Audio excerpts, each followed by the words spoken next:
Assalamualaikum warahmatullahi wabarakatuh. Alhamdulillah pada pagi hari ini kita bisa bertemu di kajian bisnis. Saya bilang kajian bisnis karena di 10 hari terakhir ini malam-malamnya kita isi dengan iktikaf. Baik yang ibu-ibu sekalian yang tidak bisa iktikaf karena masjidnya masih di lockdown atau tidak boleh kumpul-kumpul, yang iktikaf di rumah mengkhususkan untuk 10 malam ini memaksimalkan agar bisa meraih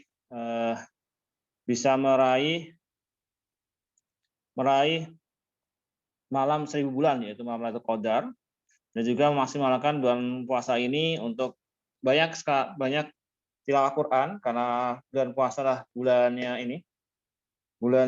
Al-Quran. Jadi Al-Quran itu turun di kota yang kemudian kotanya menjadi kota yang luar biasa, yaitu Madinah dan Makkah dan Madinah, turun kepada Rasul, sehingga Rasulnya menjadi Rasul yang mulia, diturunkan oleh malaikat Jibril, maka malaikatnya menjadi malaikat yang mulia dan diturunkan di hari Jumat, hari jadi mulia, dan pada bulannya aja bulan mulia. Jadi sekalian kalau kita pengen mulia, ya pasti kita kembali pada Al-Quran dan hadis, ya. Dan pada pagi hari ini, izinkan saya berbagi kepada Anda semua tentang kajian bisnis ISBI. Apa itu ISBI? Kita akan lihat. Ini saya coba tampilan baru. Jadi PowerPoint saya jadi background. Saya baru tahu kalau bisa, ya, luar biasa. Memang kita harus terus meningkatkan kapasitas diri kita, sehingga saya backgroundnya itu PowerPoint sekarang. Bisa kebayang, ya. Nah, coba nanti kita akan coba pakai konsep ini sehingga saya bisa lihat PowerPoint, saya juga kelihatan lah gitu. Lebih enak, ya, melihatnya, ya. Oke, sekalian kita mulai kajian kita pada pagi hari ini dengan sama-sama baca buku kitab Al-Fatihah. A'udzubillahi minasyaitonirrajim. Bismillahirrahmanirrahim. Alhamdulillahirabbil arrahmanirrahim maliki yaumiddin. Iyyaka na'budu wa iyyaka nasta'in ihdinas siratal mustaqim.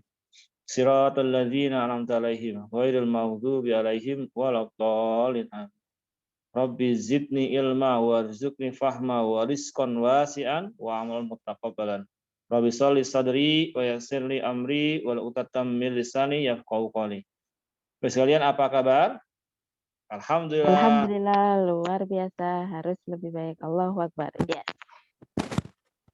Kalau misalnya tampil kayak gini lebih enak nggak? Bapaknya kelihatan kecil. Iya, iya, kelihatan kecil, Pak. Kelihatan kecil, tapi kan materinya kelihatan lah gitu, ya. Iya, Padang. Padang, ya. Oke, jadi konsepnya ISBI, ya. ISBI itu apa? ISBI, misalnya. Jadi kalau kita hari ini pilihannya begini, ada tiga pilihan bekerja atau nyari atau maisah. Maisah itu nyari nafkah lah, begitu. Pilihan pertama adalah 2 sampai 5 tahun atau 10 sampai 15 tahun itu bekerja, lalu sisanya hidup kita itu untuk dinikmati hidupnya. Itu yang pertama. Yang kedua, 20 sampai 40 tahun bekerja mencari nafkah, terus pensiun sampai akhir hayat. Nikmati hidupnya setelah 40 tahun bekerja. Jadi misalnya yang bekerja usia 20 tahun saya gitu, ya, sampai usia 60 tahun pensiun. Atau yang 40 sampai 60 tahun bekerja terus tidak ada pernah menikmati hidup. Nah, dari 3 pilihan ini, pilih mana yang paling enak? Mana yang paling tidak enak? Yang mana? Yang paling enak yang mana? Nomor 3, Pak. Nomor 3 paling enak?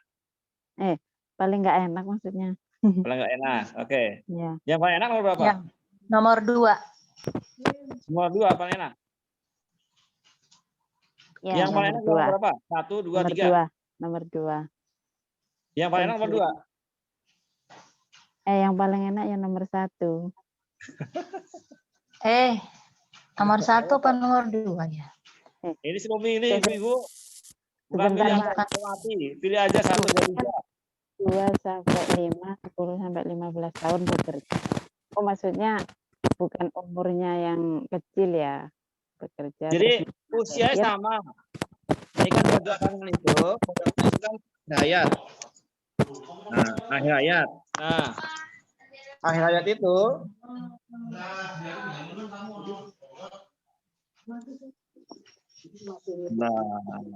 jadi akhir hayat itu sekalian 2 sampai 5 tahun atau 10 sampai 15 tahun bekerja gitu loh. Yang paling enak nomor 1, Pak. Nomor 1. Ya, Ya. Tapi pertanyaan ada nggak begitu? nggak pilih mana yang paling enak, mana yang paling tidak enak. Berarti sisa dari 10 sampai Jadi, 15. saya jelasin. Yang pertama itu kerjanya cuma 2 sampai 5 tahun saja atau 10 sampai 15 tahun bekerja. Terus sisanya cuma menikmati hidupnya, menikmati hidup. Yang kedua, kerjanya itu 20 sampai 40 tahun. Waktu bekerjanya itu 20 sampai 40 tahun, lalu pensiun sampai akhir hayat menikmati hidupnya. Atau yang ketiga, kerjanya 40 sampai seumur hidup. Kalau menurut milih 3 pilihan itu ya nomor 1, Pak. Nomor 1. Ya, yang paling enak. Yang paling enak. Yang paling nggak enak nomor 3. Ketiga. Tapi kira-kira itu semua punya ada pilihan nggak, Bu? Yang paling banyak orang milih yang mana? Yang nomor 1 mungkin. Yang paling banyak yang hari ini dikerjakan orang-orang? 3, biasanya 3. Paling 3. banyak sekarang ini nomor 3.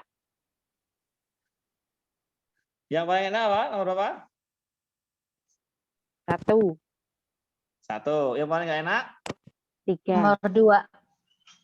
2 atau 3? Yang paling nggak enak? 3. 3. Nah, yang paling banyak di dunia ini yang mana?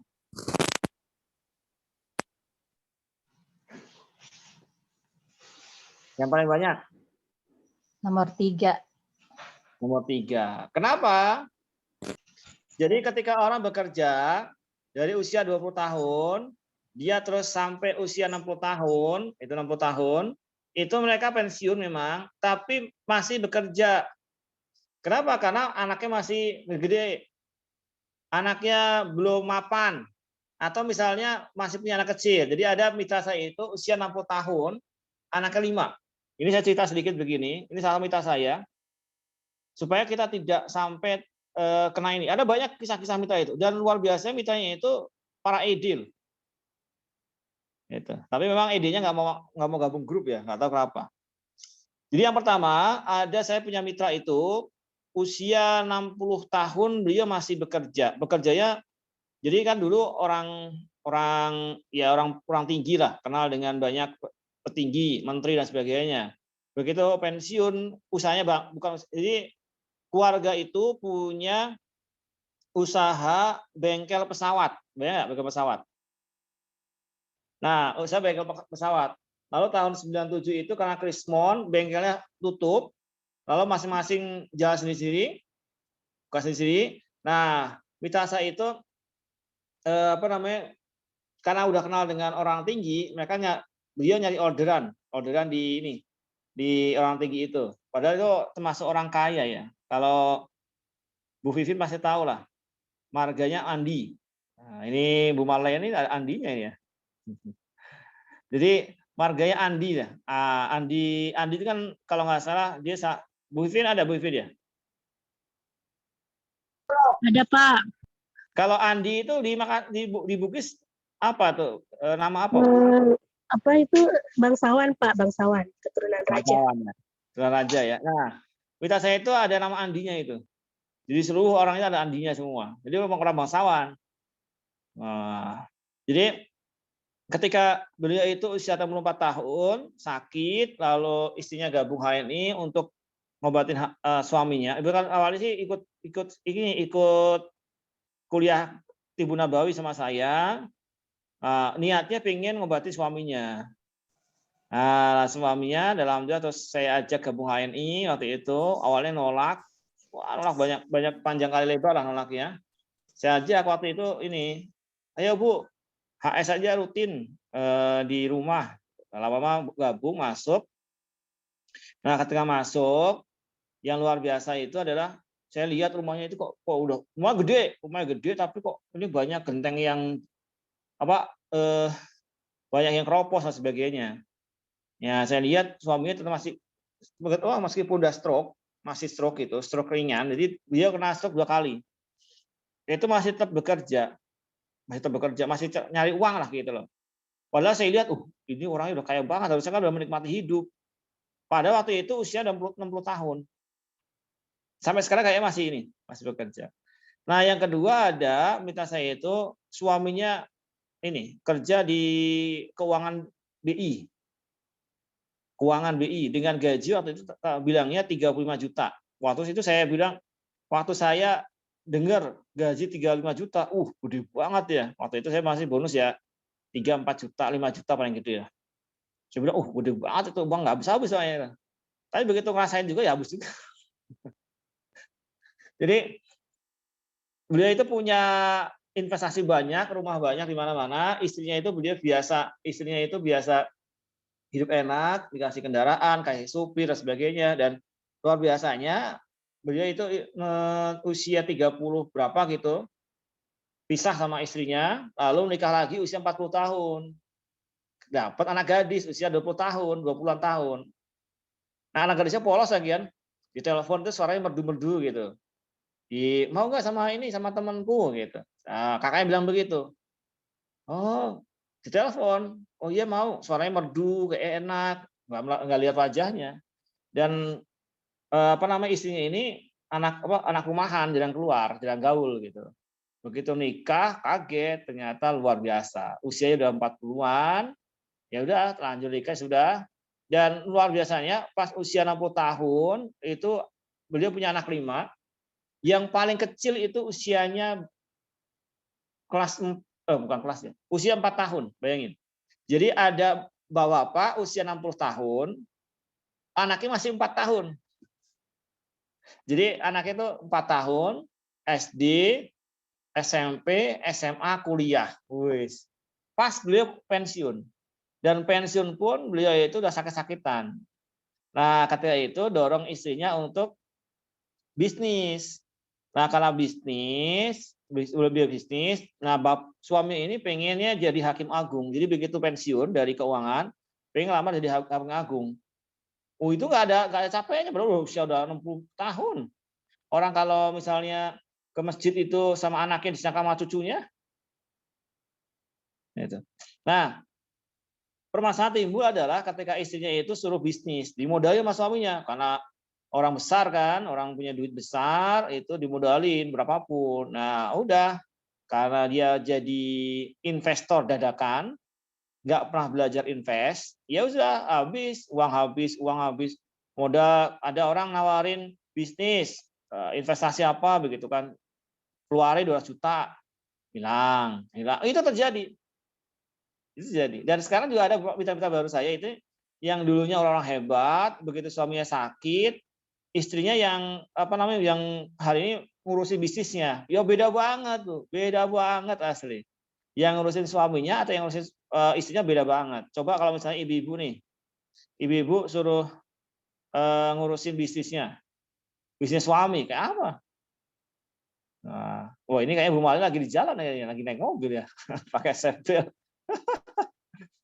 Jadi kebayang ya misalnya ya, hari ini kan banyak para ibu-ibu itu nyaman gitu lah, ya nggak apa lah. Itu mah urusan duit mah urusan abinya, urusan bapaknya. Saya mah yang penting ngurus anak, ngurus ini, ngurus itu. Iya benar gitu loh. Masalahnya kan nggak semua istri itu, nggak semua ibu-ibu kalau ditinggal cerai mati ya, atau cerai seumur hidup itu menikah lagi. Kayak kemarin yang tabur bunga pas di kapal Nanggala itu. Itu kan istri ada history sampai pingsan-pingsan itu. Pingsan-pingsan dia, karena kan nggak kebayang gitu loh. Apalagi yang meninggal karena dinas, karena tugas begitu. Ya mungkin istrinya nggak akan nikah lagi seumur hidup. Gitu. Nah ketika itu tapi kan tetap masih harus masih makan anak dan sebagainya kan. Nah, kalau diwariskan bisnis yang harus, ya gini, orang tua punya bisnis, anaknya nerusnya aja belum tentu bisa, benar-benar. Anaknya saja nerusnya belum tentu bisa loh, apalagi istrinya, apalagi istri yang biasa dimanja gitu loh, sedikit-dikit naik motor kemana-mana dianterin, terus mobil ada, minta duit dikasih gitu kan, berapapun dikasih gitu. Nah, itu yang terjadi nanti apa? Itu seperti bom waktu. Ya kita nggak minta gitu kan, kita pengennya nanti sehat dan sebagainya. Tapi kan kondisinya hari ini, mana ada para suami, mohon maaf saya bilang, para suami yang jaga kesehatan tuh jarang banget itu loh. Benar-benar. Yang ada kan kerja, masalah kesehatan mah nanti belakang gitu. Benar-benar, ayo jujur. Itu yang terjadi hari ini gitu. Jadi kalau misalnya hari ini kita nggak Kang bahas itu, nggak usah itu ya bahaya juga. Bahaya buat apa? Saya juga merasa bahwa dulu waktu saya bekerja itu nggak ada yang ngajarin saya olahraga. Udah kebayang olahraga jam 12 malam. Pulang shift 2, jam 12 malam. Dulu saya masih bujangan waktu itu. Nggak ada yang nungguin di rumah, atau daripada di rumah, di kos-kosan bengong, diajak futsal sama teman-teman. Yuk kita futsal habis kerja. Jam 12 malam futsal. Di Jakarta kan futsalnya ini 24 jam. Itu kejadian, dan mana ada orang olahraga itu malam-malam. Itu kan udah repot banget, udah gitu pagi tidur sampai siang, bangun duhur, mandi, sholat, makan, sarapan, itu apa sarapannya malam gitu kan. Terus apa namanya? Berangkat kerja jam 2. Udah gitu aja ritmenya. Di kerjaan kumpul dengan perokok, ada teman-teman yang kerja di bagian painting, ada yang kerja, wah pokoknya luar biasa. Sama sekali nggak pernah tingkat kerja apa kesehatan. Yang penting saya punya asuransi, kalau saya sakit saya bisa ini apa namanya? Saya sakit bisa ada jaminan totalitas mau berapapun dibiayai perusahaan, ya sudah nyaman. Sampai hari ini ada kawan-kawan saya yang ada kemarin apa namanya? Anak pertamanya sahabat saya itu meninggal karena leukemia. Dia konsultasi ke saya, kan ini gimana ya? Aduh, antum kalau kasih itu ke rumah sakit, wah saya berat. Itu penyakit udah biasa. Kalau antum mau pakai herba, kalau apa yakin insya Allah. Tapi karena mungkin ya semua orang kan pengen terbaik ya, pengen terbaik, ya sudah. Malah dikabari anaknya meninggal yang pertama. Jadi saya udah ikut sedih juga. Yang sedih lagi adalah begini. Jadi beliau punya anak dua, yang satu itu kan bolak-balik ke rumah sakit, sehingga khawatir anak yang kedua ini tidak dapat kasih sayang, sehingga anaknya itu diambil sama ibunya, dibawa ke kampung, ke Semarang. Ya anaknya itu merasa kayak, karena anak kecil nggak tahu kenapa kok saya dibuang di sini, bahasanya gitu loh. Kenapa kok ibu saya itu sama kakak saya doang gitu.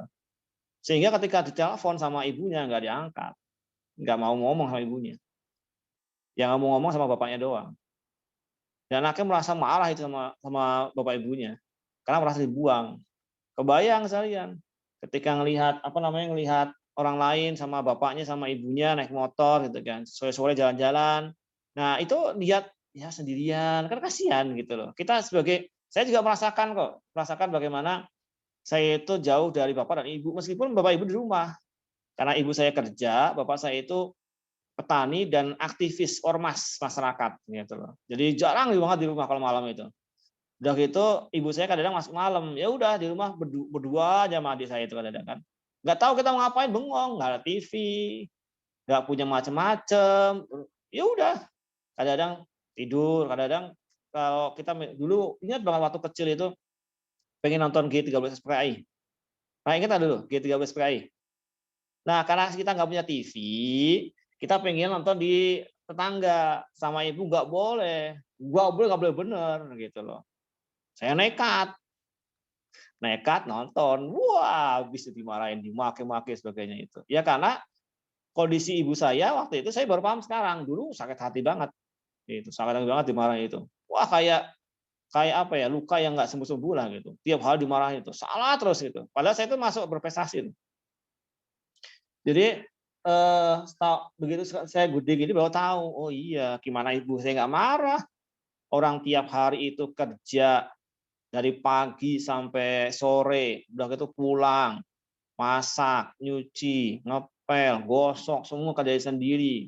Udah begitu uang kurang, masalah ini, masalah itu, bapak ngutang di warung ditagih ibu, bapak ngutang di koperasi yang ditagih ibu, setiap hari ada orang datang nagih utang, stres, duit gak cukup-cukup, gitu, badan capek, gitu.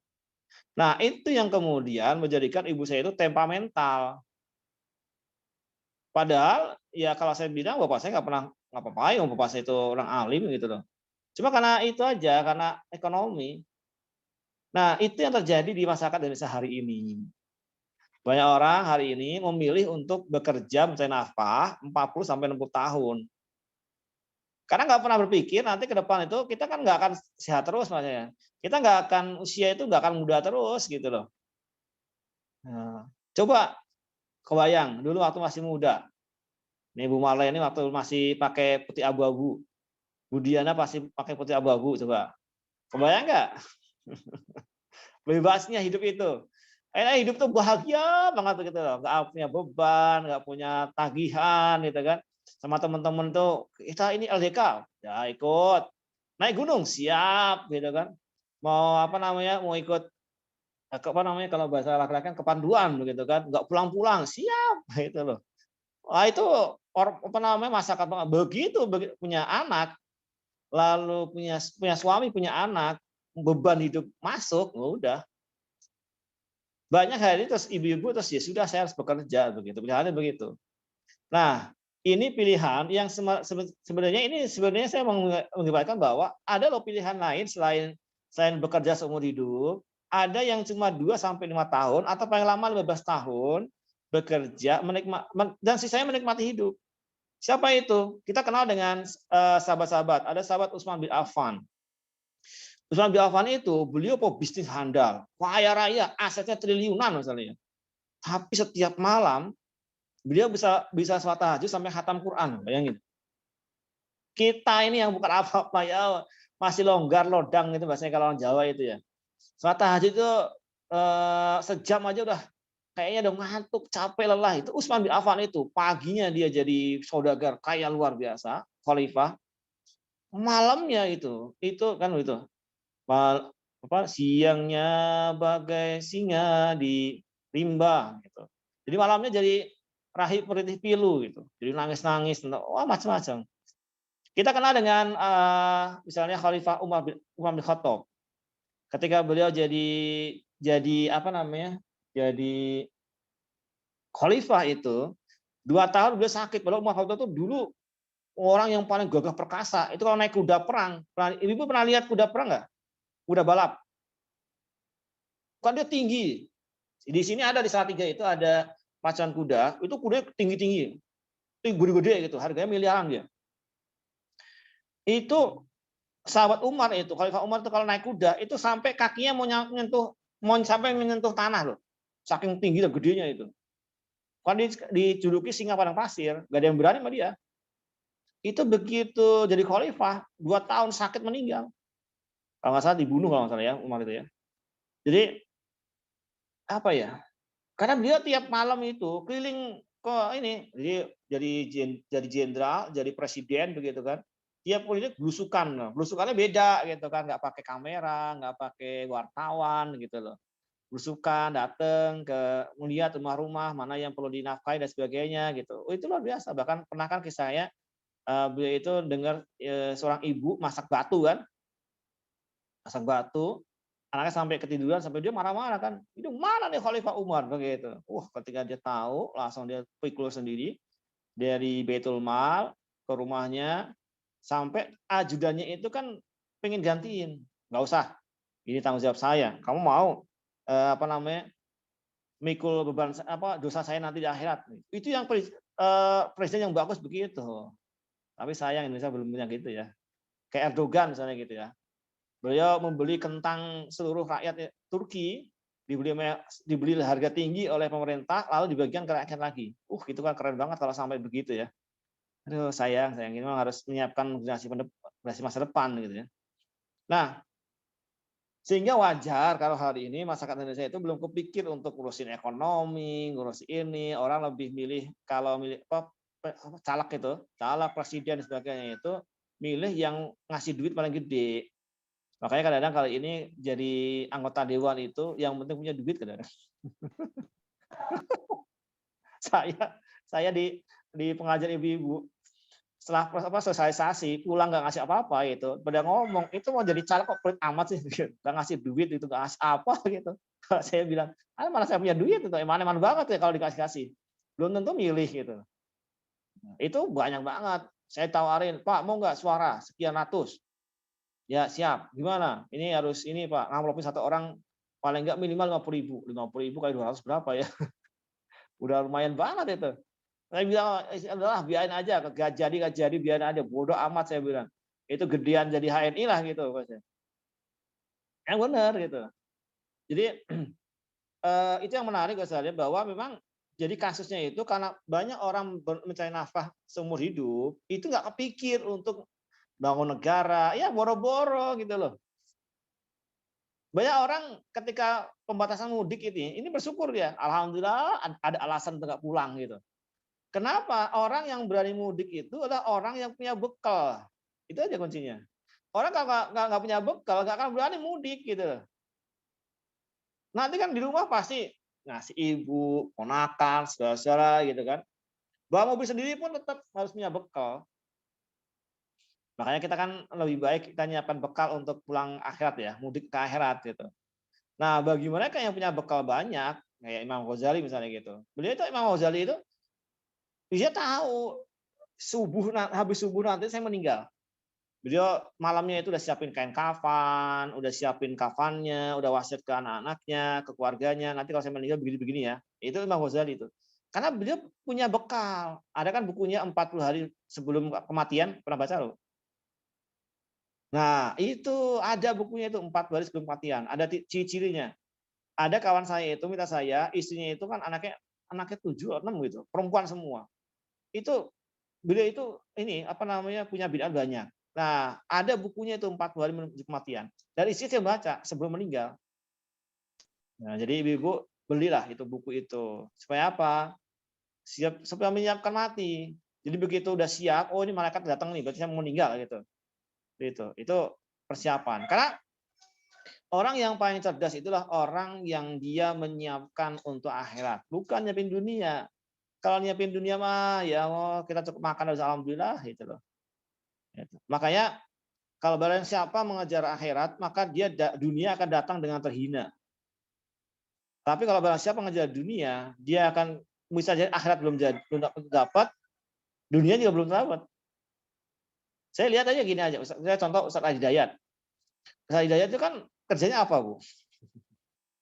Tapi ketika ada kajian, siapa yang tanya, siapa yang hafal Quran di sini? Sekian orang, umroh semua. Dari mana duitnya itu?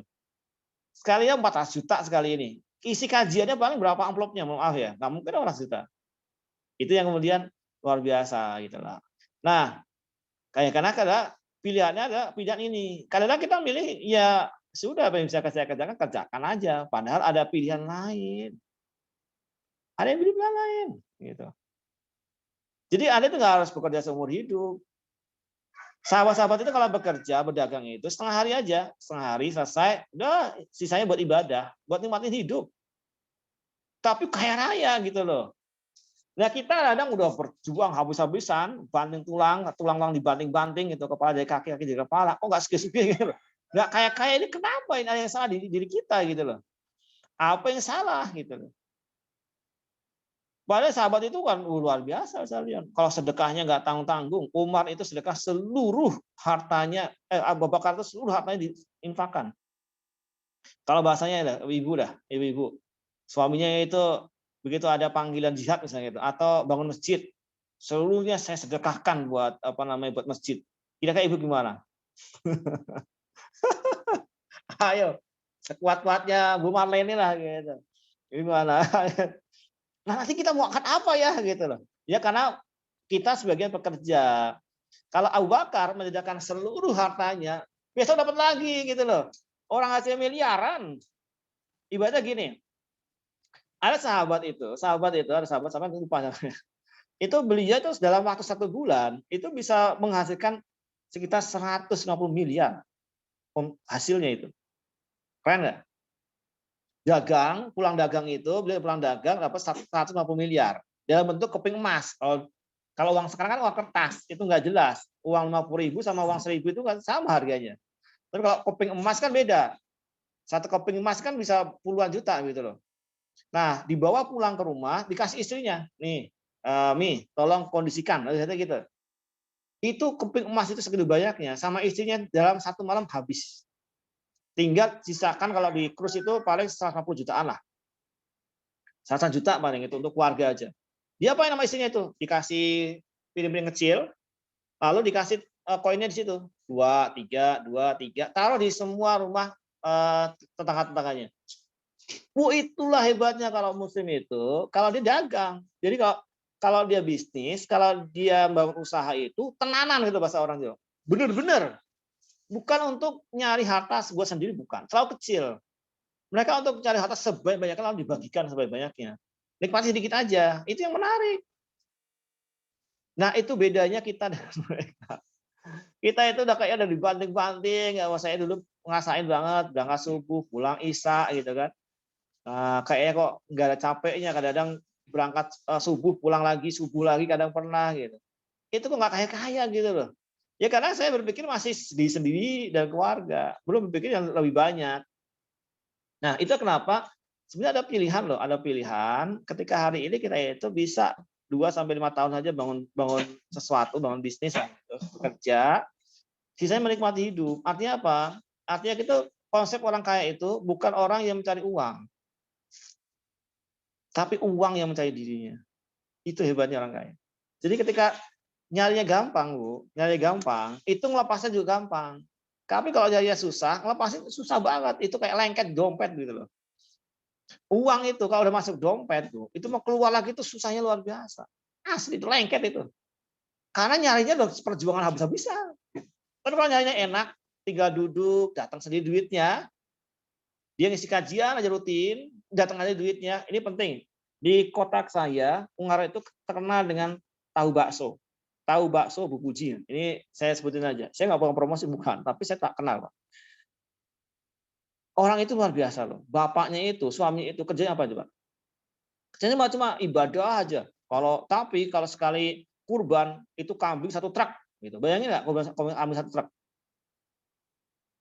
Itu semenjak ada tol Semarang Solo, orang dari Jakarta itu langsung sampai Gresik, Surabaya sana. 12 terus. Nanti ada tol lagi tembusan dari Solo ke Jogja lewat Gunung Kidul. Dulu orang itu jalan utamanya di saya. Bu Diana mau ke Solo wajib lewat rumah saya dulu. Kalau nggak bisa pulang. Bahasa gitu. Karena jalan utama. Sehingga banyak sentra-sentra bisnis di Ungaran itu berkembang. Ketika ada tol, otomatis orang nggak ke rest area di pinggir jalan, kan rest area di tol. Banyak bisnis yang kolaps. Tapi di Tahu Bu Puji itu nggak pernah kolaps. Tetap aja ada bisnis masuk ke situ. Padahal dari pintu tol jauh. Ya karena orangnya itu nggak ngurusin dunia. Itu kerennya. Suami istrinya itu mau ngurusin akhirat aja. Kajian, bikin taklim, nyumbang sono, nyumbang sini. Dan uniknya itu di area Tahu Bu Puji itu, di depannya masjid gede dan semua karyawannya itu wajib sholat ibadah. Semuanya pakai hijab. Oh, itu keren-keren. Ada juga di sini di Ngrembel namanya. Ngrembel itu kolam renang. Saya datang, ini kok tumben-tumbennya kolam renang itu yang jaga ahwat semua, ahwatnya gede-gede semua kerudungnya. Besar. Terus yang ikhwannya jenggotan semua. Saya tanya iseng, ini punya siapa nih? Oh, ada saat ini namanya. Oh, pantas. Itu rame, Ngrembel itu rame banget. Padahal cuma ya pemancingan sama kolam renang.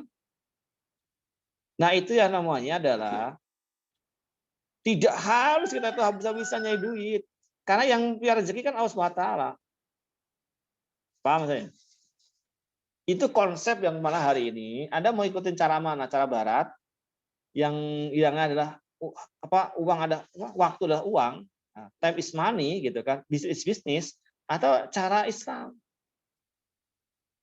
Masalahnya adalah kadang-kadang hari ini kita kalau debatnya panjang kali lebar masalah jenggot, debatnya kalau panjang kali lebar karena masalah isbal.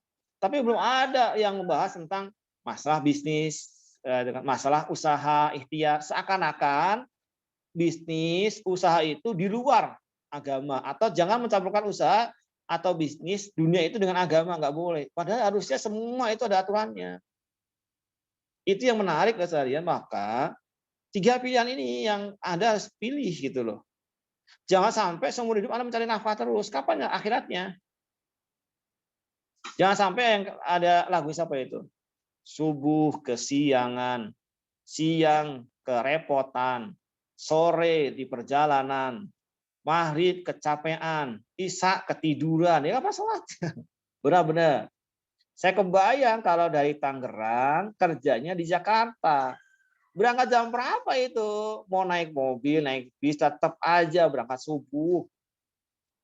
Gitu. Nggak mungkin Tangerang Jakarta itu tempuhnya jam 6 sore, jam pagi, bisa tua di jalan pasti.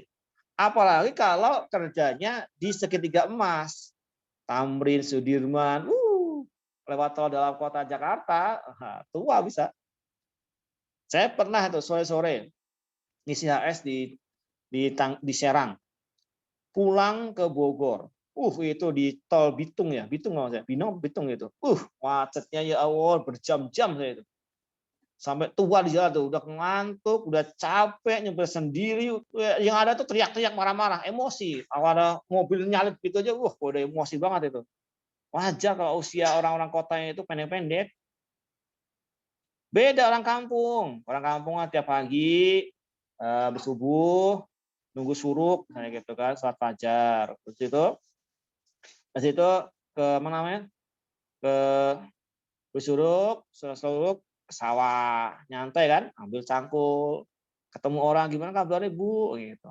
Kerja selesai, isi datang, antarin makan, terus siang datang sholat di gubuk, pulang. Makanya jangan orang dulu nggak punya duit banyak, anaknya banyak, sukses anaknya, sarjana.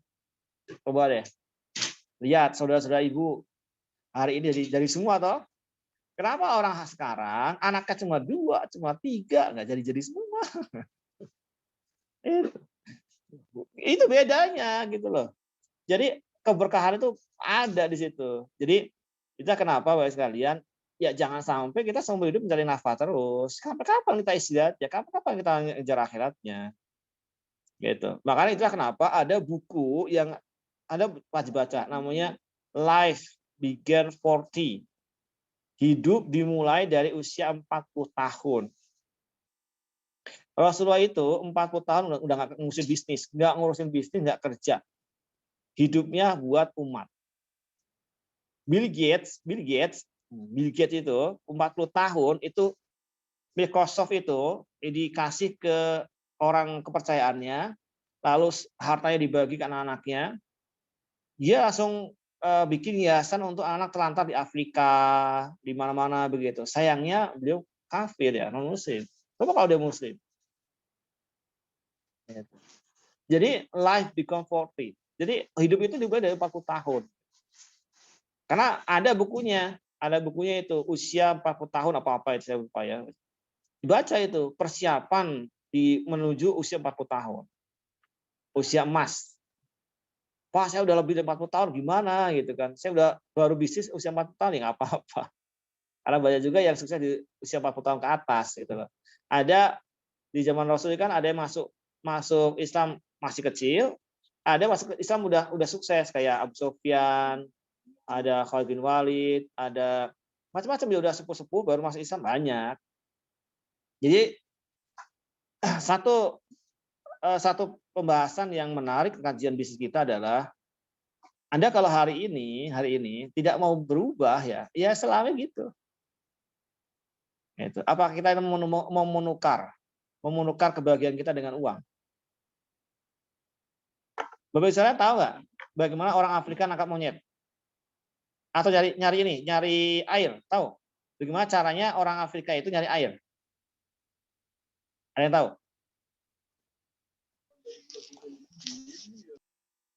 Ada yang tahu? Pernah lihat di Discovery Channel? Jadi cara Afrika nyari air itu begini. Dia lihat monyet, tahu monyet ya? Monyet. Lalu dikasih kacang. Kasih kacang, di kacang itu dibikin kayak jalan. Lalu dimasukin ke sebuah lubang yang kecil. Lubangnya segini lah. Seukuran tangan manusia. Tangan kecil ya, tangan monyet lah. Nah, di situ dikasih kacangnya banyak. Dikasih kacang banyak. Nah, si monyet datang. Dia makan aja kacang. Makan aja, makan terus. Lalu makan dia ngikutin sampai lubang itu. Nah, begitu tangannya dimasukin ke lubangnya itu, dia megang kacang itu. Banyak banget kacangnya. Begitu dicengkram itu kacang, kan tangannya di begini. Ditarik nggak bisa. Ditarik nggak bisa itu. Lu paksa nggak bisa. Padahal sejatinya dia kalau mau lepasin itu, lepasin aja. Bisa lepas ya. Tapi nggak mau, dipegang aja terus. Sehingga orang Afrika datang. Lalu dipegang monyetnya, diikat kepalanya, udah tangannya dilepasin, dikasih kacang, udah begitu dibiarin, ditungguin aja sampai seharian. Lama-lama kan monyet itu kan kehausan. Wah, dia kehausan banget kan, udah berontak-berontak, lalu begitu berontak dilepasin, cek. Begitu lepasin dia lari kan, diikutin. Kenapa? Karena monyet tahu di mana letak air, diikutin, ketemu sumber air. Itu caranya orang Afrika nangkep monyet. Nah, jangan sampai kita kayak monyet itu. Apa itu? Karena sibuknya dunia dan megang seluruhnya, pengen semua dipegang, kita nggak bisa lepas dari dunia. Letakkan dunia itu di tangan, jangan di hati. Karena kalau letakkan di hati berat, Bu, asli. Letakkan di tangan. Jadi kalau lepas ya udah, duit hilangnya biasa. Rekening nggak ada isinya itu biasa gitu loh. Nggak usah khawatir. Toh Allah tuh maha kaya, Allah tuh maha punya segala-galanya. Jadi ibu sekalian, memang jadi orang aneh itu sedikit. Jadi orang yang tidak biasa itu sedikit. Itu. Jadi orang HNI itu sedikit yang bisa berpikir sampai level seperti ini, sedikit. Kenapa? Banyak orang HNI itu mikirnya kan jualan, ngobatin orang, penyakit dan sebagainya. Enggak, udah kepikir sampai levelnya bahwa sejatinya hari ini ada sebuah peluang yang ditawarkan oleh HNI. Kita itu cuma bekerja tidak lebih dari 5 tahun, sisanya menikmati hidup. HS, sana di mana? HS kan apa kerjanya? Capek apa kerja HS? Coba, siapa yang pernah sering HS? Capek gak kerja HS? Hah? Tidak, Senang nggak Pak. HS? Senang nggak? Senang. Senangnya kenapa, Bu Diana? Ya, ngobrol-ngobrol gitu, Pak. Ketemu sama teman-teman. Ya, apalagi? Apa ya, bisa silaturahim, banyak teman pokoknya dah. Nah, ingat ibu-ibu itu kalau kurang ngumpul sakit-sakitan dia. Jadi ibu itu harus banyak ngumpul, society gitu loh. Kenapa? Karena dia butuh teman gitu loh, butuh ngobrol, ketawa-ketawa gitu. Nah, di mana letaknya itu? Di HS home sharing. Bahagia di home sharing itu, datang, gimana kabarnya Pak? Alhamdulillah, pulang. Saya kemarin terakhir tuh isi BSC. Itu kan terakhir pertemuan HS ya. Besoknya kan udah selesai nih. Dikasih semangka, dikasih roti sama mitra. Ayo apalagi Bu? Yang mau dikasih saya belum pulang semua. Ya ketawa. Jadi bahagia gitu kan ketemu. Ya karena itu barang siapa menyambut tali silaturahim, maka dia akan dipanjangkan usianya dan akan diluaskan rezekinya. HS kan kita nyamperin saudara kita, nambah saudara baru, ada mitra baru namanya Bu Hani, gimana kabarnya Bu Hani gitu kan. Ada lagi nanti muncul lagi yang lain-lain. Wah, cita-cita, ketawa-ketawa di situ, pulang fresh, ibu-ibu juga seneng. Apalagi kalau nanya mitra itu, gimana Bu kabarnya? Om bonus bulan ini gimana? Udah keluar kan? Udah kelihatan kan di AFO kan? Naik Kak Bu. Alhamdulillah Pak naik. Naik berapa? Naik 500.000. Alhamdulillah Bu ya. Wah, kalau 500.000 sebulan, setahun udah berapa coba? 500.000 kali 12, udah 6 juta loh Bu. Kalau sekarang bonusnya udah juta, berarti tahun depan Ibu 8 juta loh. Yang penting istiqomah Bu, naikkan 500.000. Nah, gitu. Jadi sedikit tapi istiqomah lebih baik karena ini bis maraton. Saya 9 tahun. ngerjain HRI. 9 tahun. Belum 15 tahun, belum 10 tahun. Coba kebayang kalau 15 tahun dari sekarang, pas 15 tahun saya gabung HRI. Kayak nikmat nggak hidup itu? Iya makanya ibu harus siap 2-5 tahun itu susah payah ngembangin bisnis. No excuse pokoknya kuncinya. Jangan pernah ngeluh, jangan pernah curhat sama mentor kecuali konsultasi tentang bisnis. Kenapa curhat? Ngeluh itu salah satu tandanya Anda nggak menikmati apa yang Anda kerjakan. Itu aja. Kalau Anda menikmati itu, bahagia, seneng gitu loh. Meskipun nggak tahu caranya itu seneng aja gitu. Gimana Pak HS-nya? Aduh, gimana ya ini apa namanya? Saya tuh masih bingung loh ngomongnya, tapi seru aja gitu loh. Enjoy aja nikmatinya. Toh saya dulu nggak banyak ilmu juga bisa. Saya awal mulai kan nggak tahu jam setangan, nggak tahu ilmu tentang herbalis. Yang tahunya pokoknya jual kopi aja. Ya udah saya tawarin kopi kemana-mana. Orang diabetes saya kasih kopi sampai masuk rumah sakit ada. Ada orang sakit mah saya kasih kopi. Begitu diminum muntah-muntah dia.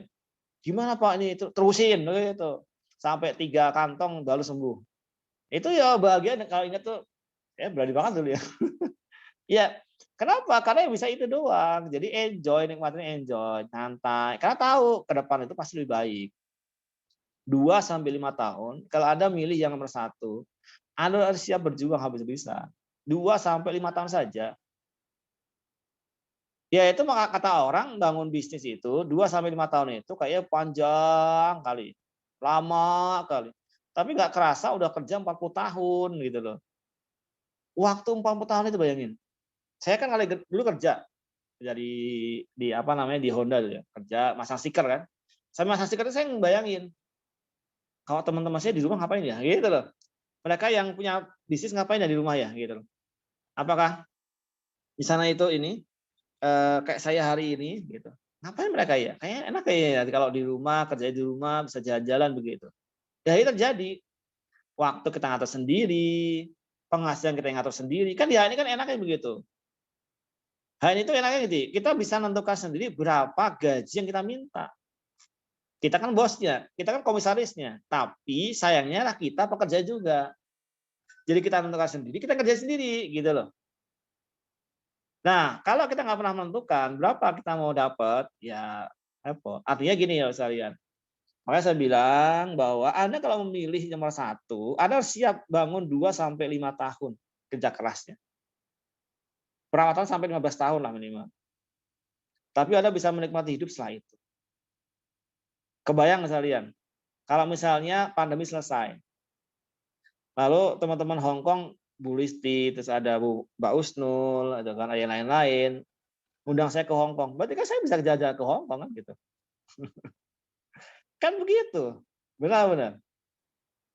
Itu yang kemudian hari ini sudah ada satu peluang yang menarik. Masuk akal? Ini baru satu slide loh. Ini baru satu slide. Ada pertanyaan sampai sini dulu. Ada mau ini lah? Mau ada yang mau didiskusikan? Kita kan santai, kajiannya santai.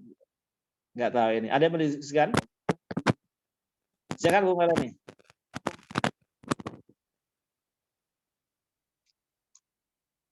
Ada Bu Melani?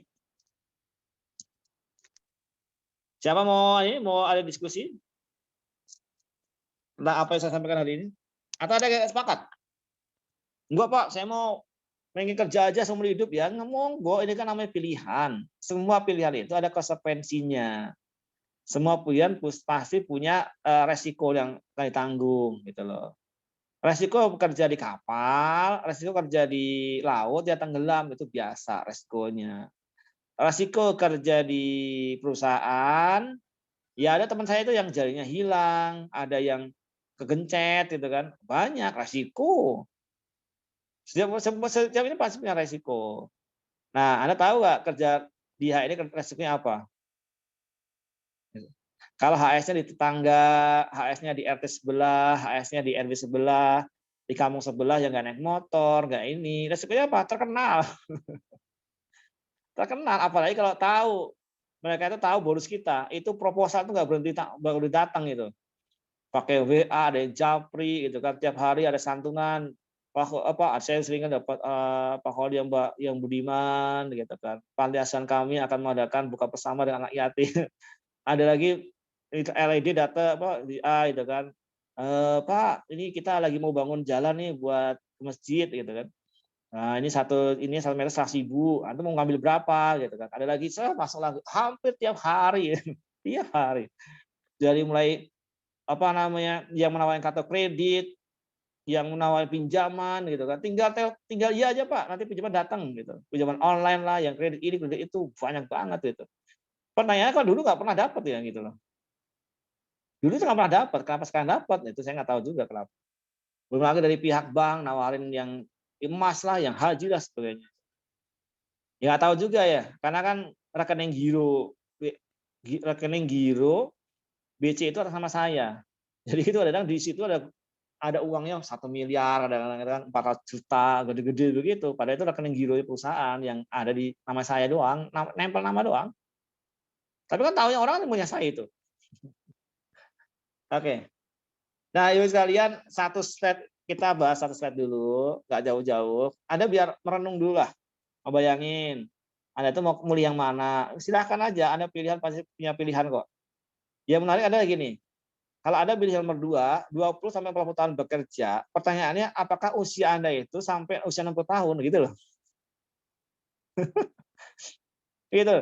Apakah usia itu kan terus-terusan sehat gitu, paripurna. Karena kan namanya active income. Active income kan harus aktif untuk dapat income. Di perusahaan di perusahaan hari ini sudah tidak lagi mikir gini, karena antum adalah jamaah saya, jadi saya pekerjakan, ya terserah antum kerja gimana, kan enggak, semua tetap ada profesionalitas. Ada konsekuensi, kerja adalah konsekuensi. Ada Mbak Husnu dan Bu Listi itu yang kerja di Hong Kong, ya pasti punya konsekuensi gitu loh. Ada siapapun yang hari kerja sebagai ASN, ya pasti punya konsekuensi gitu loh. Semua konsekuensi. Dan di HR juga ada konsekuensinya. Kalau Anda nggak mau konsekuensinya, gimana mau sukses? Bu Dwi Melati yang kerja jadi tukang sayur, punya konsekuensi. Berangkat jam 2 pagi, nanti pulang jam 9, baru pulang, terus istirahat. Gitu aja terus. Punya konsekuensi. Dan dia punya konsisten dan komitmen. Coba kalau misalnya Bu Dwi Melati jualan, malas masih pagi, dingin, nanti aja jam 5. Ya nggak ada, langganan udah bubar semua. Itu sebuah pilihan dan punya konsekuensi. Nah, kalau Anda pilihan di HNI, tapi nggak mau konsekuensinya dan mau konsisten ngerjain HNI-nya, terus pertanyaannya siapa ngasih bonus? Siapa? Karena pertanyaan sederhana, Bu. Semua pekerjaan ada konsekuensinya, benar? Ada resikonya kan? Ada yang harus dikerjakan kan? Ada SOP-nya kan? Nah, pertanyaannya kalau Ibu punya ngerjain HNI sebagai salah satu harapan terbaik di masa depan Ibu dengan keluarga. Tapi SOP nggak dikerjain. Kalau di pekerjaan itu ada SOP, standar operasional prosedur. Yang dimana ketika kita menjalankan sesuatu itu, dia harus runut. Ibu-ibu aja punya SOP. SOP apa? SOP masak. Masak nasi itu, selevel masak nasi itu, ambil dulu tempat nasinya yang magicom itu, dicuci dulu, dilap dulu, lalu masukin beras, cuci sebentar, lalu biasanya masak air dulu biar panas airnya, masukin air itu ke dalam tempatnya, diukur paling enggak sejari, jangan kebanyakan, kalau kebanyakan meledrek kalau bahasa orang Jawa. Kalau kesedikitan nanti nasinya keras. Habis itu masukin ke magicom, jangan lupa dipencet cooknya itu. Banyak ibu-ibu masak, begitu mau sahur, kok kan nasinya belum berubah karena dia lupa nggak mencet. Sering itu kejadian. Atau kadang-kadang ngisi air di mesin cuci, lupa nggak dimatiin. Saya pernah ngisi air di mesin cuci, lupa, saya tinggal di pasar. Begitu pulang baru ingat, ya Allah, saya ngisi air di mesin cuci udah setengah jam gitu. Ada istri juga sama, masak sayur sampai gosong itu pancinya, sampai bolong juga ada kadang. Nah, itu kali ini konsekuensi. Semua punya SOP, semua punya aturan, semua punya konsekuensi. Anda bekerja punya aturan, Anda bisnis punya aturan. Bedanya adalah kalau di pekerjaan Anda punya bos. Anda takut sama orang. Ada bosnya yang ngawasin, ada CCTV yang ngawasin. Jadi kalau nggak bekerja, nggak rajin, datang telat, potong gaji bisa. Tapi kalau Anda di bisnis kalian, Anda tuh bosnya. Anda juga pekerjanya. Coba, kalau Anda bekerja tapi nggak sesuai dengan SOP yang ada. Jadi Anda bayangin, Anda jadi 2 atau 3. Yang satu jadi bos, yang satu jadi manajer, direktur, yang satu jadi pekerja.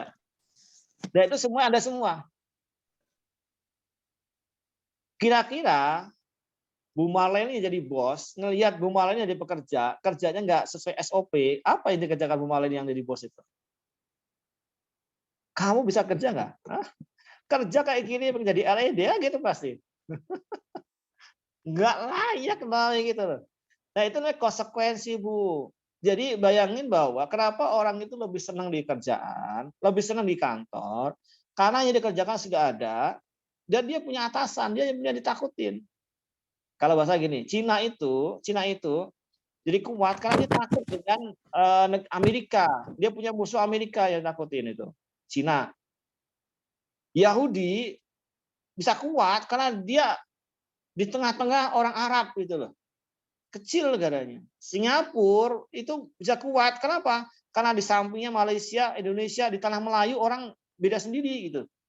Maka dia kuat.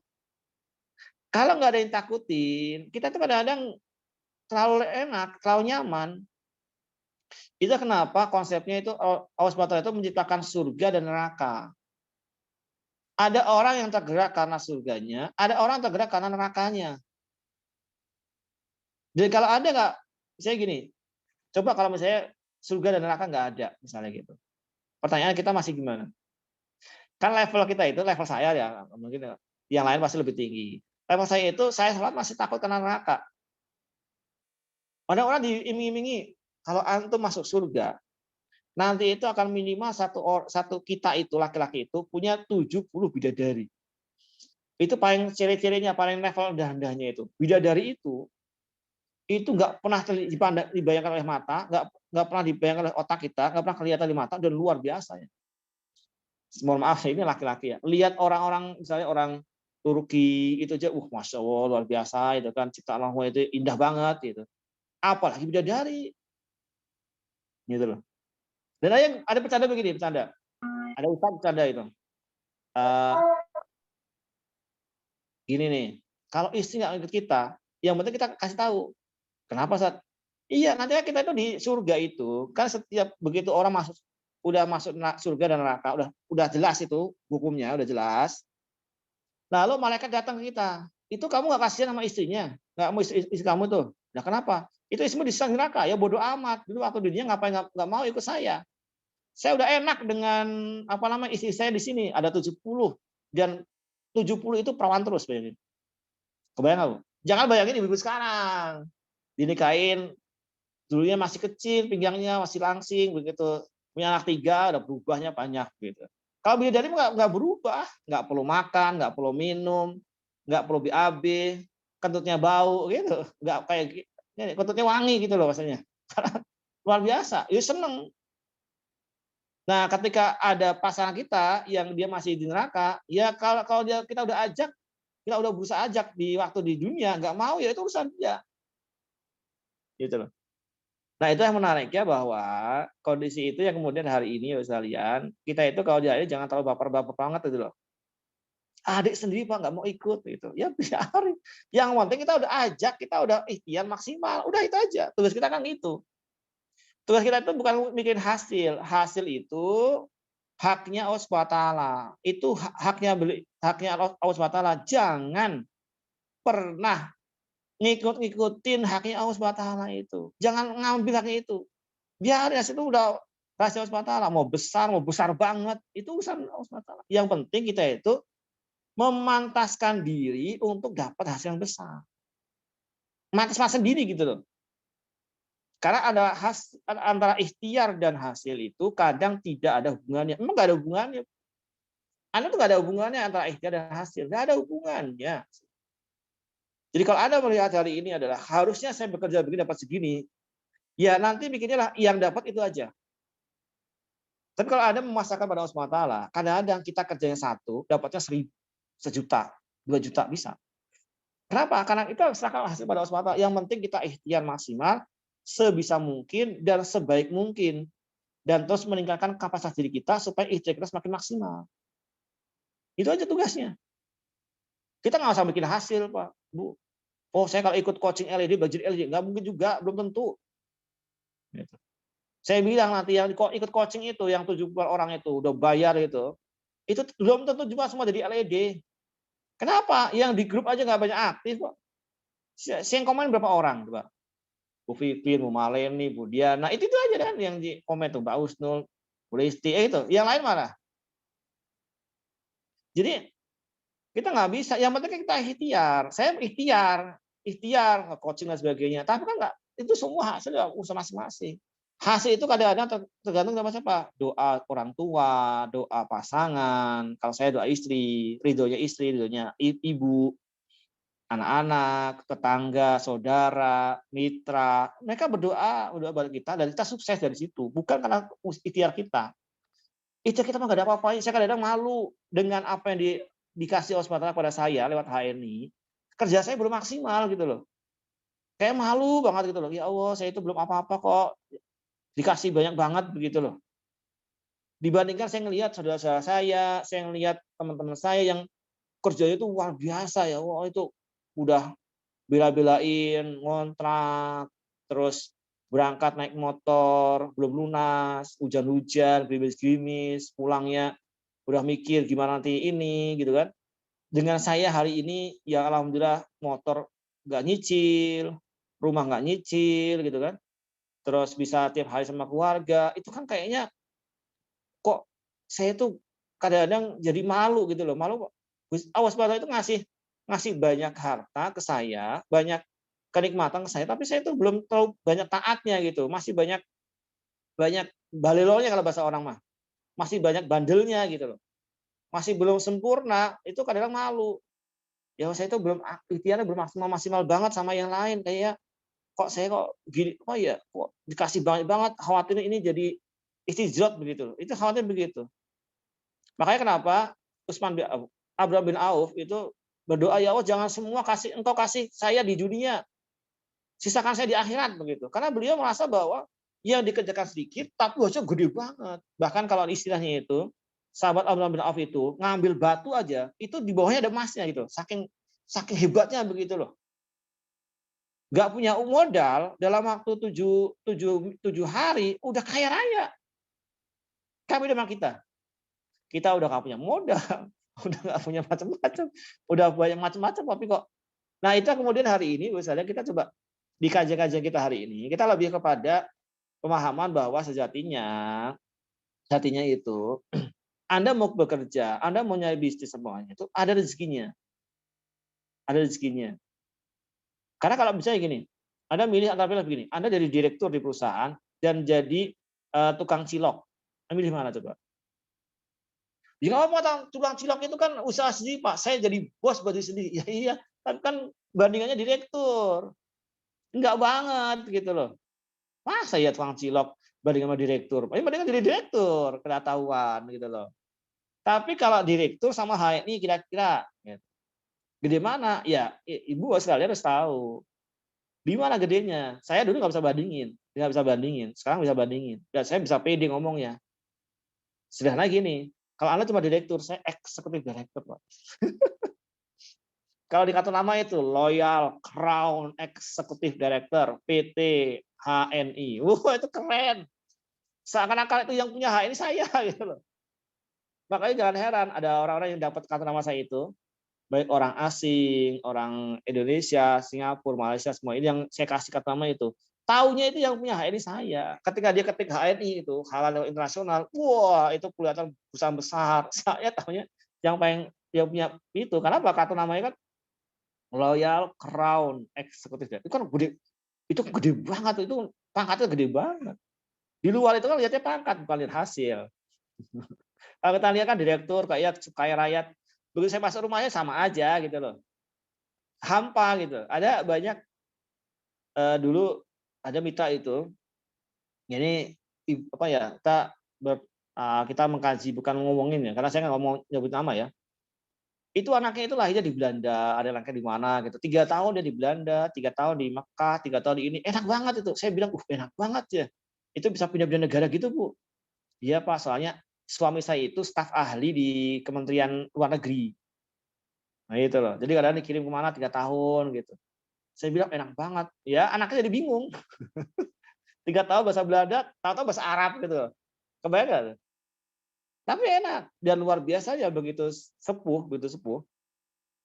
Yang tidak dapat apa tidak dapat? Keharmonisan rumah tangga gitu.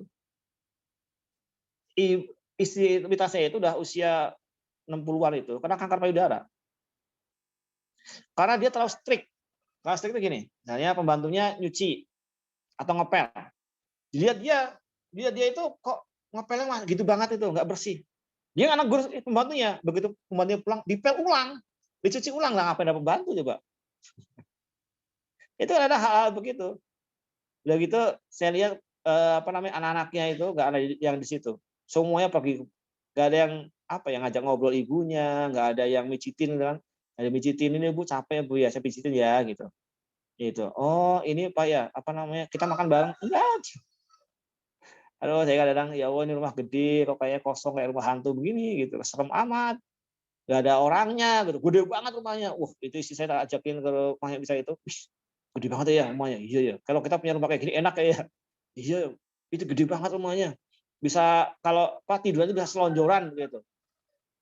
Nah, itu buat sekalian ya itu semua pilihan. Anda mau dengan cara apa mencari maisahnya, itu semua ngikut. Takdir Allah semua ngikut. Ngikut semuanya. Nah, kalau Anda milih yang nomor 1, pasti Anda tahu itu nomor 1 itu apa. Bukan kembali lagi, bukan karena saya leader HRI ya, tapi coba ditimbang-timbang lagi. Apakah ya iya, seumur hidup Anda itu bekerja aja terus itu. Itu anak-anak itu udah gede-gede itu. Dia butuh arahan, dia butuh bimbingan, dia butuh kasih sayang orang tua. Tidak hanya duit orang tua saja. Karena saya belajar dari mitra itu. Mitra kan saya kan luar biasa. Alhamdulillah itu saya ditemukan dengan orang hebat di grup saya. Itu ya rumahnya gede-gede, kaya-kaya gitu kan. Tapi anak itu kayak itu hampa gitu, nggak ada keharmonisan. Saya malah seneng di kampung-kampung begitu, anaknya nurut-nurut, kalau jalan nunduk-nunduk, kalau ketemu bahasa Jawa gitu kan. Terus sopan-sopan anaknya gitu. Ya, saya itu lebih adem lihat begitu. Kalau sore pada ke madrasah, pada ngaji, nah, terus pada ini, terus kadang-kadang ada yang angon kambing, angon kerbau, angon bebek gitu. Makan seadanya, tidur seadanya. Itu mereka mah jadi-jadi gitu loh. Dengan kondisi yang hari ini serba mewah gitu loh. Mau kasur spring bed, rumah di kamar ada TV-nya, internet full, ada AC-nya gitu kan. Kemana-mana naik mobil, itu kayaknya kok gimana gitu. Apa yang salah dengan ini ya? Ya itu yang kemudian dari saya belajar banyak bahwa anak itu tidak hanya butuh uang kita. Anak itu juga butuh diri kita. Anak itu butuh teman, butuh superhero gitu loh. Butuh butuh sosok teladan gitu. Kalau ibu-ibu kan jadi madrasah buat para anak-anak. Kalau bapak-bapak itu kan jadi superhero-nya anak-anak. Itu cinta pertama anak perempuan kepada siapa? Pada ayahnya. Pahlawannya buat anak laki siapa? Ayahnya kan gitu. Jadi sosok jangan sampai nanti anak-anak kita itu superhero-nya Iron Man, superhero-nya Bang Cupu itu kan itu banget begitu loh. Atau mungkin Nike dan sebagainya itu. Saya apal itu karena anak saya lihat, saya tanya, "Nak, kamu itu jangan lihat kayak gitu kan. Apa sih manfaatnya?" gitu. Itu kalau mereka itu bukan Islam, nanti kamu idolain, mereka langsung neraka, kamu ikut sama idolanya loh. Karena tahu tiap hari di rumah gitu. Ya pelan-pelan lah, pelan-pelan kita ajak untuk banyak hal. Sehingga paham bahwa anak-anak kita itu tidak hanya butuh uang kita, tidak hanya butuh fasilitas. Kita melihat bahwa kalau anak kita bahagia itu karena kalau duitnya banyak, fasilitasnya banyak, lengkap, tapi ada gersang. Ada banyak yang cerita itu. Jadi suaminya itu direktur, istrinya dokter. Dokter yang kerja di rumah sakit full day sampai jam 8 malam. 8 malam. Anaknya itu ketemunya pas Isya aja, pas habis Isya jam 8 itu. Ibunya Datang ke kamarnya, buka pintu gitu kan. Gimana kabarnya? Nah, sehat-sehat, udah tutup lagi. Itu aja tiap hari. Begitu ibunya sepuh, pertanyaannya gimana? Siapa yang rawat ibunya? Karena nggak ada interest. Ada banyak yang hari ini harus berjuang di luar, gitu kan, di luar rumah, karena ekonomi. Jadi anaknya dikasih susu formula atau atau ASI yang di itu ya. Ada tukang ojek yang tukang nganterin ASI. Jadi ibunya kerja diperas ASInya itu dikasih ke anaknya. Bukan masalah itu, kedekatan. Jadi ketika ibu gendong anak, dia nyusu disusui nama ibu, terus dia natap wajah ibu natap wajah dia, terus mereka dengar detak jantungnya, itu ikatan batin yang kuat.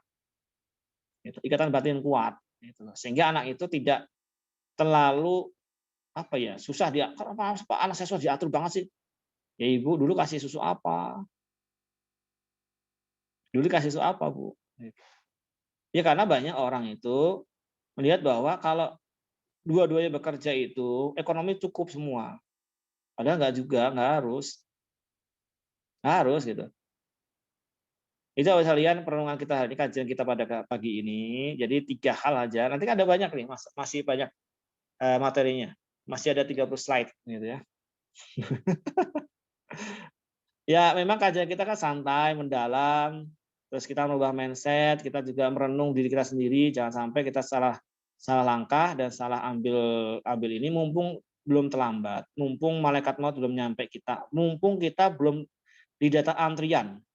Nah, kalau misalnya malaikat maut ngambil kita pada hari ini, kira-kira gimana? Tapi kalau kita lagi bekerja, niatkan kita akan hidup seumur hidup. Tapi kalau kita lagi ibadah, itikaf, itu niatkan besok kita mati atau terakhirlah kita ini besok subuh meninggal gitu. Jadi benar-benar maksimal, benar-benar ini. Tapi kalau kita lagi bekerja, lagi ngurusin dunia, kita membayangkan bahwa kita akan hidup seumur hidup. Seumur hidup. Itu kalian. Kayaknya nggak ada diskusi ya. Ya, ini yang bisa saya sampaikan.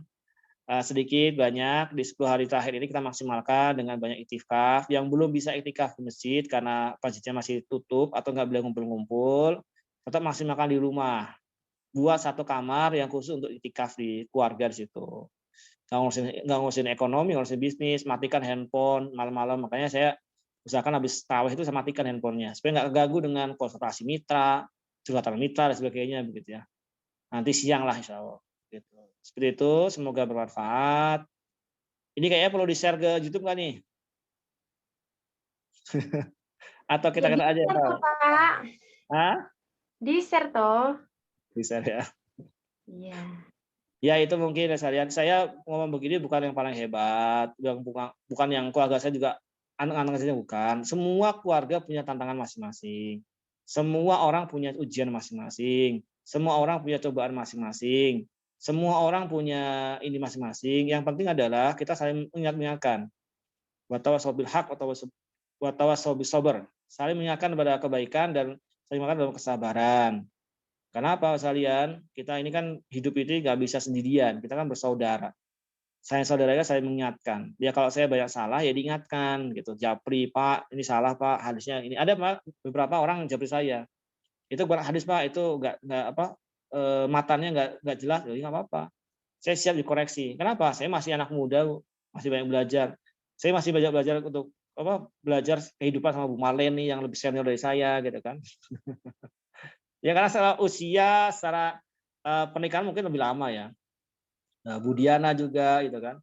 Ini kan ibu-ibu nih udah kecuali sama Mbak Husnul. Karena Mbak Husnul kan dewasa usianya. Hadir. Gitu. Jadi kita saling sama belajar, saling memotivasi dan semoga dengan begitu kita di bulan-bulan berikutnya, di tahun-tahun berikutnya lebih baik. Semoga Ramadan tahun berikutnya itu kita sudah tidak lagi kalau yang kontrak rumah. Semoga Ramadan tahun berikutnya itu yang yang jauh dari keluarga jadi dekat. Gitu. Yang masih rumahnya nyicil udah lunas. Yang lebaran bikin nanti naik punya kendaraan gitu kan. Udah bisa umroh lagi gitu kan. Saya pengen banget umroh lagi bulan puasa. Kenapa? Umrah bulan puasa itu pahalanya gede banget. Dan memang tantangannya besar banget, apalagi sama istri ya. Tantangannya luar biasa lah. Kita tarawih jam 9 mulai, jam 12 baru selesai gitu lah. Dan panjang ya. Ya Allah, 23 rakaat di Mekah itu, di Madinah itu. Bukan 11 rakaat kayak kita, 23. Dan panjang itu, baca Yasin gitu kan, sekali berdiri kan. Tapi seneng, bahagia kenapa? Sebelah kita orang Rusia, sebelah kita ada orang Amerika, sebelah kita ada orang Afrika. Kita bersyukur, alhamdulillah kulit saya lebih putih dari dia. Gitu. Nah itu mungkin buat kalian. Terima kasih sudah menyimak. Alhamdulillah kita rutin insya Allah kajian pagi ini sampai nanti menjelang hari raya Idul Fitri. Semoga bermanfaat apa yang kita kaji. Intinya adalah saya bersharing, berbagi. Bukan saya paling hebat di sini ya, bukan. Nanti kalau ibu-ibu misalnya suatu saat nanti saya minta untuk berbagi ya, bolehlah berbagi. Pastikan pengalamannya banyak di luar sana. Itu mungkin kita tutup bersama-sama dengan baca surat Al-Asr. Bismillahirrahmanirrahim. Wal asri innal insana lafi khusr illa alladziina aamanu wa 'amilus shalihati wa tawassaw bil haqqi wa tawassaw bis sabr. Astaghfirullahaladzim. Subhanaka wa bihamdika